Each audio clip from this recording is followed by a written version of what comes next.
एक गोष्ट आहे ना मॅडम, नीट लक्षात ठेवा, टाळी आहे ना टाळी, ती कधीच एका हाताने वाजत नसते मॅडम. कारण किती काही झालं ना मॅडम तरी शेवटी मी मित्रच आहे तुमचा.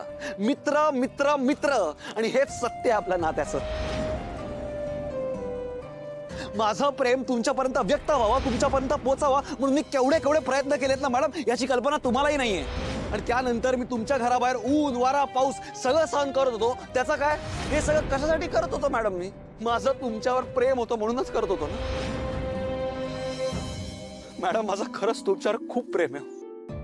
माझ्या मनात श्वासात प्रत्येक क्षणात मॅडम फक्त आणि फक्त तुम्हीच आहात. किती मूर्ख आहे मी. सिद्धिराजने आजपर्यंत माझ्यासाठी काय काय केलंय आणि तरी मी त्यांच्याकडे उलट तक्रार केली. माझ्या मनात काय ते अजून मी त्यांना सांगितलंही नाहीये आणि तरीही त्यांनी मला हवं तसं वागावं असं कसं काय वाटू शकतं मला? किती चुकीची अपेक्षा आहे ही. सिद्धिराज सॉरी, खरंच सॉरी, पण प्लीज तुम्हीच मला समजून घ्या. आजपर्यंतच्या आयुष्यात कधीच मला असं वाटलं नव्हतं की मी कुणाच्या तरी प्रेमात पडी. मुळात प्रेम म्हणजे काय, प्रेमात पडणं म्हणजे काय, ते कसं व्यक्त करायचं काय मला काहीच माहिती नाही आणि काय करायचं मला कळतही नाहीये. आजपर्यंत मी ज्याला मैत्री मैत्री समजत होते त्या मैत्री पलीकडे जाऊन मी कधी तुमच्या प्रेमात पडले ना, ते माझं मलाही नाही कळलं सिद्धिराज.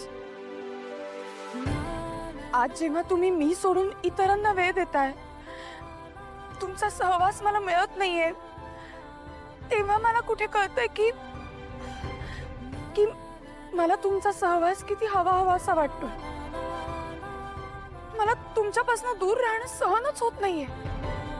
खरंच मी तुमच्या प्रेमात पडलीये सिद्धिराज.